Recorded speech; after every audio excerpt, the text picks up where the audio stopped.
প্রিয় আমার নবম শ্রেণীর ছাত্রছাত্রী ভাই বোনেরা, দেখো তোমাদের এর আগে কয়েকটা ভিডিও পোস্ট করা হয়ে গেছে সেকেন্ড সামিটিভ পরীক্ষার বাংলা সাজেশন, ভৌতবিজ্ঞান সাজেশন অলরেডি পোস্ট করা হয়েছে। এখন তোমাদের ইতিহাস সাজেশন পোস্ট করছে। তো এই ইতিহাস সাজেশনটা দেখে নাও।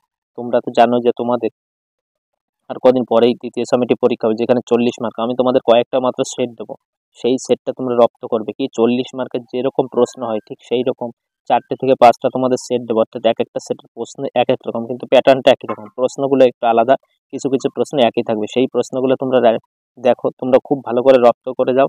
দেখো সেই প্রশ্নগুলোর মধ্যে তোমাকে পরীক্ষায় সেইগুলির মধ্যেই তোমাদের পরীক্ষা থাকবে 100% পুরো গ্যারান্টি। তোমাদের আমি বলে দেবো কোনটা কোনটা পড়বে।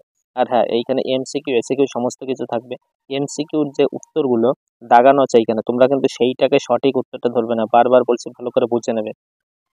যে উত্তরগুলো দাগানো দেখছো, এই দাগানোগুলো কিন্তু সঠিক ধরবে না। কারণ হচ্ছে প্রতি বছরই পরীক্ষার আগের মুহূর্তে ঠিক আমি আমার ব্যাচে এইরকম কোশ্চেন পেপার সেট করে পরীক্ষা নেই সেই সব ছাত্রছাত্রীদের দাগানো। তো তারা কিছু কিছু ভুল দাগায়, তারা কিছু কিছু সঠিক দাগায়। তাদের প্রশ্নটা থেকে আমি তোমাদের ভিডিও করছি এই কারণেই, যে সঠিক উত্তরটা তাদের ভুল হতে পারে, ঠিক হতে পারে। তোমরা কিন্তু দেখে নেবে। তোমরা অনেকে তারপরে বলো এই উত্তরটা ভুল, এটা হ্যাঁ সেটা ভুল হতে পারে, সঠিক হতে পারে। তোমরা দেখে নাও। তোমাদের যদি উত্তর পেতে সমস্যা হয় তখন কমেন্টে পাঠিয়ে আমি তোমাদের বলে দেবো ওখানে। তো এইখানে দেখো, যদি তোমাদের এই উত্তরগুলো, আশা করি তোমরা সমস্ত কিছু এই উত্তরগুলো পেয়ে যাবে। কারণ এই কারণে পেয়ে যাবে, তোমরা সারা বছর ভালোভাবে পড়েছো, তোমাদের টিচাররা এইগুলো নোট লিখিয়েছে, সেইখানেই কিন্তু পেয়ে যাবে।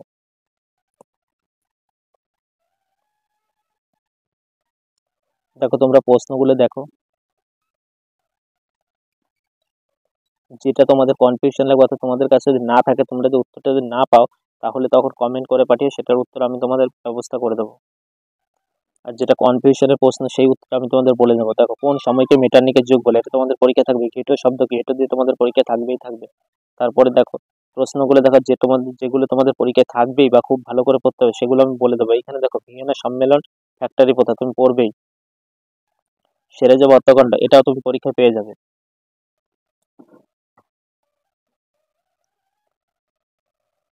তারপর দেখো যে বড় প্রশ্নগুলো দেখো একটুখানি।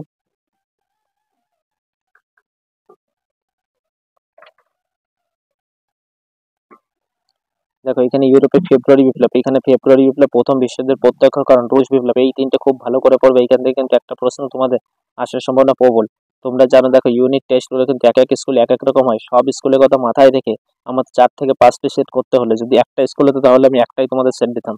দেখো এইখানে তুমি পড়বে, এখানে এই প্রশ্নটা খুব ভালোভাবে পড়বে। বিসমার্কের নেতৃত্বে বিভিন্ন জার্মানির ঐক্যবদ্ধ, এই বিসমার্ক তোমাদের অনেক স্কুলে চলে আসবে, আসবেই আসবে, দেখো এটা। আর এই দুটো একটুখানি দেখে যাবে এই সেটটা থেকে। তো চলো, এইরকম আরো তোমাদের 3টি সেট দেবো। এই 3টি সেট তুমি যদি সমস্ত প্রশ্নগুলো রপ্ত করতে পারো, তাহলে তুমি মনে করবে 40-এ তুমি 40-ই পারছো, 100%। দেখো এই তোমাদের আরেকটা সেট দিচ্ছে, তো এই সেটের প্রশ্নগুলো দেখে নাও। তোমরা কি করবে, তোমরা এই ভিডিওটা পজ করে করে তোমাদের বইতে দাগিয়ে নাও যে কোন প্রশ্নগুলো গুরুত্বপূর্ণ। বা তোমরা এইখান থেকে কাজ করে শর্ট কোশ্চেন গুলো থাক, তোমরা বড় কোশ্চেন গুলো যদি পারো খাতায় বা বইতে নোট ডাউন করে রাখো, অথবা স্ক্রিনশট নাও, এক একটা স্ক্রিনশট নিয়ে সেইখান থেকে সেই প্রশ্নগুলো বারবার রপ্ত করো। আমি তোমাদের বছরে যতটাই পড়ে থাকো, যা পড়েছে, সহায়িকা বই পড়তে পারো, টেক্সট বই পড়তে পারো, যাই পড়ো, তুমি এই প্রশ্নগুলো শুধু করে যাও। তোমাদের বলছি 4 থেকে 5টা সেট করে যাও। কোথায় কোথায় আছে দেখো, এর মধ্যেই সব কিন্তু থাকবে। দেখো এখানে রাশিয়ার পার্লামেন্টের নাম কি, রাশিয়ার কৃষক শ্রেণী কুলাক নামে পরিচিত, সত্য না মিথ্যা তাই লিখতে হবে। সর্বপ্রথম টেলিগ্রাফ আবিষ্কার করে হামফ্রে ডেভি, সত্য না মিথ্যা। তোমরা জানো কি এটা মিথ্যা, কি জন্য? কারণ হামফ্রে ডেভি কি আবিষ্কার করে, নিরাপত্তা বাতি বা সেফটি ল্যাম্প আবিষ্কার করে।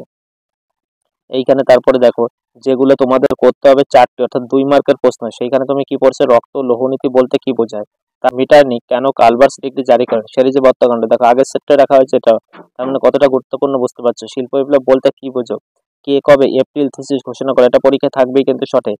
হুপার মোরাটোরিয়াম বলতে কি বোঝো, খুব গুরুত্বপূর্ণ প্রশ্ন।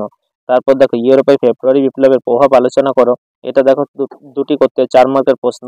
আফ্রিকার ব্যবচ্ছেদ কিভাবে ঘটে, দেখো এইখানেও কিন্তু ফেব্রুয়ারি বিপ্লব আছে আর ফ্যাসিস্ট দল, এইখান থেকে এই দুটো খুব ভালো করে পড়ে যাও। তারপরে দেখো ইতালির ঐকন্ডলে কাভুর গ্যারিবাল্ডো ম্যাথসেনি তিনজনের ভূমিকা, তো এই দুজন দিয়ে আছে। তোমরা এর সঙ্গে আরেকটা পড়ে নেবে, সেটা হচ্ছে ম্যাথসেনি ভূমিকাটাও পড়ে নেবে কিন্তু।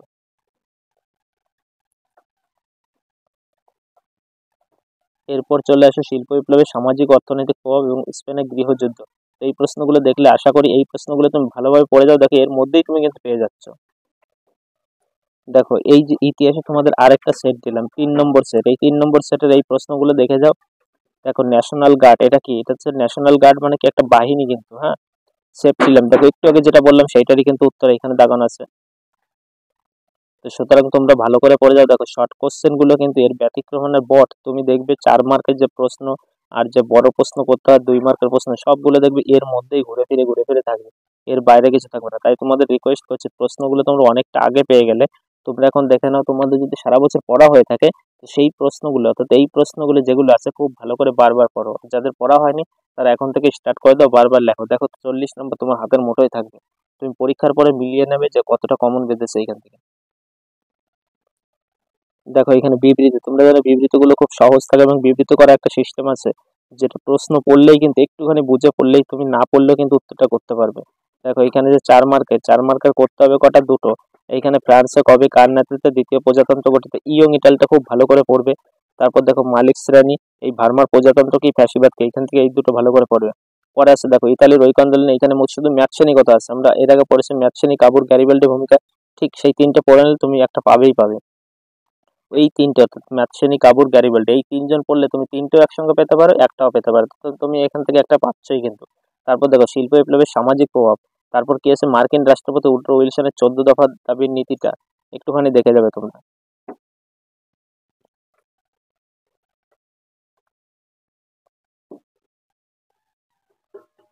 তারপরে দেখো কি আছে 8 মার্কের যে প্রশ্ন, তোমরা জানো যে 8 মার্কের প্রশ্ন কি, অর্থাৎ তোমাদের একটা করতে হয় 8 মার্কে। সেই প্রশ্নের মধ্যে ফেব্রুয়ারি বিপ্লবের প্রভাব ফ্রান্সে কি কি ছিল, অর্থাৎ এইখানে 3+5 করা আছে। ইংল্যান্ডে প্রথম কেন শিল্প বিপ্লব হয়, 1929 খ্রিস্টাব্দে মহামন্দা, এই মহামন্দার প্রভাবটা খুব ভালো করে পড়বে।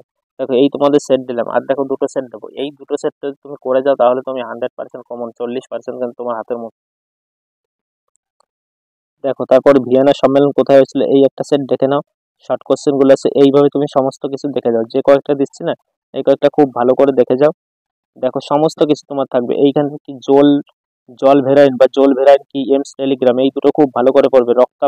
রক্তাক্ত রবিবার বলতে কি বোঝো, সেরেজো হত্যাকাণ্ড, এই কটা পড়লে এইখান থেকে দুটো তিনটে থাকবেই। ভিয়েনা সম্মেলনের ন্যায্য অধিকার নীতি নীতি সম্পর্কে লেখো। ক্রিমিয়াম যুদ্ধ, এটা খুব ভালো করে পড়বে। শিল্প বিপ্লবের ফলাফল, অর্থাৎ সুফল ও কুফল যেটাকে বলে, এটা তুমি পড়ে যাবে। দেখো এক একটা স্কুলে এক এক রকম প্রশ্ন আসবে, তো এই যেগুলো বলছি এই প্রশ্নগুলো খুব ভালো করে পড়ো, দেখো এইগুলোই ওভারঅল স্কুলে আসবে। উড্রো উইলসনের 14 দফা দাবি, তারপর দেখো দ্বিতীয় আলেকজান্ডারকে কেন মুক্তিদাতা জার বলা হয়, মেটারনিক ব্যবস্থা, এখান থেকে ভালো করে পড়বে এটা। তারপর প্রথম বিশ্বযুদ্ধের কারণ বলতে কি বোঝো, এটা ভালো করে পড়বে। নাৎসি দল, হিটলার কিভাবে নাৎসি, অর্থাৎ হিটলার আর হচ্ছে ম্যাথ, হিটলার, নাৎসি দল আর ফ্যাসিবাদ অর্থাৎ মুসোলিনি, এই মুসোলিনি আর দেখো এই তোমাদের আরেকটা সেট, এই সেটটা তোমরা দেখে নাও, এর মধ্যে কিন্তু পাবে। দেখো এই সেটটা দেখে নাও, প্রথমে আছে কি 1 মার্কের 8টা, প্রথম আন্তর্জাতিক সম্মেলনের স্বীকৃতি পায়, দেখো এইগুলোর মধ্যে অপশন তোমরা ভালো করে দেখো, দেখো ঘুরে ফিরে কিন্তু একই রকম, আর এইগুলো কিন্তু তোমাদের সকলেরই পড়া হয়ে গেছে। তোমাদের সকলের কাছে রিকোয়েস্ট করছি, যদিও তোমাদের অন্য প্রশ্ন যদিও পড়া হয়ে যায়, তবুও এই আমি যে সাজেশনের প্রশ্নগুলো রাখলাম, অর্থাৎ এই প্রশ্নগুলো তুমি একবার অন্তত চোখ বুলিয়ে যাও, দেখো কতটা লাভবান হবে আর কতটা তোমার লস হবে সেটা তুমি পরীক্ষার পরেই বুঝতে পারবে। তোমাকে বলছি হয়তো এখন অনেকেই ভিডিওটা দেখবে স্কিপ করে চলে যাবে বা সম্পূর্ণ কথাটা শুনবে না, কি বলছি পরবর্তীতে বলবে কমন বাদিন, আমার সম্পূর্ণ কথাটা শোনো, শুনে তুমি কষ্ট করে, তোমাদের কাছে রিকোয়েস্ট করছি কষ্ট করে ভিডিওটা দেখো, দেখে তারপর তুমি পরীক্ষা দিতে যাও, পরীক্ষার পরে আসার পরে তুমি মিলিয়ে নেবে, দেখবে কতটা। আর তাও যদি না হয় এখন তুমি ভিডিওটা ডাউনলোড করে রেখে দাও, তুমি পরীক্ষার পরে আসবে, আসার পরে মিলিয়ে নেবে যে আমার এই প্রশ্ন থেকে কমন এসেছে কিনা, তারপরে তুমি না হয় আমার বাকি ভিডিওগুলো পরে পরীক্ষার জন্য দেখবে, সাবস্ক্রাইব করবে। হয় না আমি এখন এই ভিডিওটা ডাউনলোড করবো না, এগুলো করবো না, তাহলে তোমাকে আমি বলবো ভিডিওটা যদি দেখে থাকো, তোমার স্ক্রিনে যদি চলে আসে তাহলে তুমি স্ক্রিনশট নাও, দেখে দেখে স্ক্রিনশট নাও, স্ক্রিনশট নিয়ে তারপর পরীক্ষার পরে মিলাবে যে কতটা এসেছে কি না এসেছে, তারপর তুমি বলো।